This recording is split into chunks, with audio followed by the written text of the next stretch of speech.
शुरुआत में हमें दिखाया जाता है कि लोकी भैया पहुंचते हैं एक एलियन के पास। वहां जाके रिक्वेस्ट करते हैं कि मैं तुम्हें लाके दूंगा टेसरेक्ट, बदले में तुम्हें देनी होगी थोड़ी सेना जिससे मैं अर्थ पे हमला कर सकूं। और वो एलियन भैया भी इस बात पे एग्री हो जाते हैं कि मैं तुम्हें दे दूंगा सेना, बदले में तुम अर्थ पे हमला करना और टेसरेक्ट मेरे को लाके दे देना। अगले सीन में हमें दिखाया जाता है कि हमारे फ्यूरी भैया को निक कोल्सन भैया बताते हैं कि जो टेसरेक्ट तुमने लाके दिया था, जिस पे एरिक भैया रिसर्च का काम कर रहे थे, वो भिन्न भिन्न प्रकार की हरकतें करने लग गया है। और तभी हमें दिखाया जाता है कि टेसरेक्ट से एक पोर्टल ओपन होता है जिससे लोकी भैया बाहर निकलते हैं। अब लोकी भैया बाहर निकलती सबसे पहले अपनी जादुई झड़ी से टेसरेक्ट को ले लेते हैं। उसके बाद वो एरिक भैया को और अपने क्लिंट बार्टन यानी हॉकाई भैया को अपना गुलाम बना देते हैं। अब हमेशा की तरह लोकी भैया वहाँ से जाते हैं भाग, जिसके बाद हमें दिखाया जाता है कि हमारे फ्यूरी भैया बड़े बाबू से बात करते हैं और बड़े बाबू से बात करने के बाद वो अवेंजर्स इनिशिएटिव को वापस चालू कर देते हैं।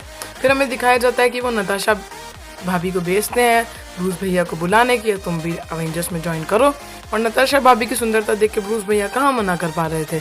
उसके बाद हमें दिखाया जाता है कि फिल कोल्सन भैया टोनी भैया और पेपर भाभी का अच्छा खासा चलते हुए सीन के बीच में आके डिस्टर्ब करते हैं और उन्हें भी अवेंजर्स ज्वाइन करने का न्योता देते हैं।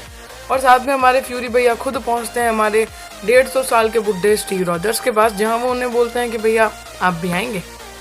अब बार्टन भैया चुरा रहे होते हैं इरिडियम। उतनी देर में हमारे लोकी भैया पहुंचते हैं जनता के सामने और सबको जाके कहते हैं भाई और बहनों नील। लेकिन तभी वहाँ पे कैप्टन भैया आते हैं, वो थोड़ी देर लड़ाई करते हैं उनसे। उतनी देर में वहाँ पे आरडीजे भैया भी डबक पड़ते हैं अपने टोनी भैया और वो लोकी को थोड़ा बहुत बजाते हैं, उसे लेके जाते हैं। अब वो उसे प्लेन में लेके जा ही रहे होते हैं, तभी रास्ते में आता है थॉर ओडिन पुत्र और वो लोकी को वहाँ से बचा के निकल जाता है। अब अपने टोनी भैया चले जाते हैं लोगों के पीछे ताकि इन्हें पकड़ सके। और उतनी देर में हमारे थॉर भैया ना जो होते हैं वो अपने आप ही मान लेते हैं कि हाँ भैया ले चलो इन्हें। उतने टाइम पे लोकी भैया को कर लेते हैं अरेस्ट और थॉर भैया को अपने भाई की काली करतूतें बताई जाती है। जिसके बाद हमें दिखाया जाता है कि अवेंजर्स जो थे वो आपस में ही लड़ने लग जाते हैं, वो भी शील्ड के इंटेंशंस को लेके। उतनी देर में अपने बार्टन भैया शील्ड के हैरी के लिए करते हैं हमला, उसका एक इंजन फोड़ देते हैं। जिसके बाद हमें दिखाया जाता है कि जो हमारे टोनी भैया थे और स्टीव भैया वो मिलके इंजन को वापस चालू करते हैं जैसे तैसे। उतनी देर में हमारे बहना भैया बन चुके थे हल्क, जिसके बाद थॉर उन्हें कंट्रोल करने की कोशिश कर ही रहे थे। उतनी देर में हमारी जो नताशा दीदी थी वो वापस हॉकाई भैया को एक बार जोर की लात मार के होश में लाती हैं, मतलब बेहोश कर देती हैं। और उसके बाद हमें दिखाया जाता है कि क्योंकि थॉर में दिमाग रत्ती भर का भी नहीं है, वो वापस लोकी के बचाने जाता है, जिसमें लोकी उसे ही कैद कर देता है, फिर कोल्सन को मार देता है और थॉर को नीचे गिरा देता है। और उसके बाद हमें ये भी दिखाया जाता है कि हल्क भैया भी एक प्लेन को लड़ते लड़ते खुद के प्लेन फोड़ रहा है आदमी, नीचे गिर जाता है। जिसके बाद अगले सीन में हमें दिखाया जाता है कि फ्यूरी भैया आते हैं, वो स्टीव भैया और टोनी भैया के सामने एक इमोशनल सी स्पीच देते हैं कि फिल कोल्सन क्या आइडिया को सोचते सोचते मर गए और उन्हें अवेंजर्स टीम बनानी चाहिए। जिसके बाद टोनी भैया स्टीव भैया इस बात पे एग्री कर जाते हैं। अगले सीन में हमें दिखाया जाता है कि जो हमारे लोकी भैया थे जिनके पास अब टेसरेक्ट भी था, वो टेसरेक्ट को यूज करते हैं ताकि वो एक बड़ा सा वर्म होल खोल सके, वो भी स्टार्क टावर के ऊपर। जिसके बाद वो एक वर्म होल खोलते हैं, यानी कि एक पोर्टल खोलते हैं, जिससे चितौरी आर्मी नीचे आना शुरू करती है। अब तुम लोगों का ना फेवरेट सीन आने वाला है। हमारे अवेंजर्स पहली बार असेंबल होते हैं और लड़ना चालू ही कर रहे होते हैं चितौरी आर्मी से। थॉर भैया अच्छे तरीके से बजा रहे थे लोकी को, अपने अवेंजर्स नीचे चितौरी आर्मी को, लेकिन तभी चितौरी का एक बड़ा शिप आ जाता है।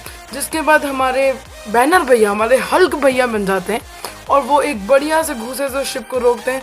जिसके बाद जनता का फेवरेट सीन, वो जाते हैं सीधा लोकी के पास, लोकी को सीधा पैरों से पकड़ते हैं और उसकी कस के धोबी घाट वाली धुलाई लगाते हैं। अगले सीन में हमें दिखाया जाता है कि अब नताशा दीदी पहुंच चुकी थी सीधा ऊपर जहाँ पे था पोर्टल का सेप्टर। वहाँ हमें उनको मिलते हैं एरिक भैया, जो जिस साइंटिस्ट ने उस पोर्टल को खोला था। एरिक भैया उसे समझाते हैं कि नीचे पड़ा है वो लोकी का डंडा, अगर तुम इस डंडे को लेके टेसरेक्ट में घुसा दोगी तो पोर्टल हो जाएगा बंद। सरकारी दिमाग देखना, वो भेज देते हैं प्लेन को न्यूयॉर्क में बम गिराने। अपने फ्यूरी भैया जो अंधे हैं जैसे तैसे करके एक प्लेन को रोकते हैं, दूसरे प्लेन को नहीं रोक पाते। दूसरी मिसाइल को रोकने के लिए हमारे टोनी भैया प्रकट होते हैं, जो उस मिसाइल को पकड़ते हैं और सीधा ऊपर ले जाते हैं। ऊपर ले जाके वो उस मिसाइल को चितौरियों की शिप में ही ठोक डालते हैं जो न्यूयॉर्क में गिरने वाली थी। चितौरियों का शिप बहुत बुरी तरीके से फूट जाता है, टोनी भैया खुद नीचे गिर जाते हैं। अब काहे कि टोनी भैया के सेक्रीफाइस को मिलनी चाहिए थी इज्जत, हल्क भैया खुद कूदते हैं, उन्हें गोदी में पकड़ के नीचे लाते हैं। और उसके बाद हल्क जैसा आदमी चिल्लाएगा तो कोमा से भी इंसान उठना चाहिए, वो तो फिर भी बेहोश ही हुए थे बस। हल्क भैया के चिल्लाने से टोनी भैया भी उठ जाते हैं। लोकी भैया मूवी में तीसरी बार अरेस्ट होते हैं और क्योंकि सारे अवेंजर्स को मूवी के लिए इतना ही पैसा दिया गया था तो सारे अवेंजर्स अपने घर के लिए निकल जाते हैं। अगले सीन में हमें दिखाया जाता है कि फ्यूरी भैया हमें हिंट देते हैं कि अवेंजर्स वापस आएंगे।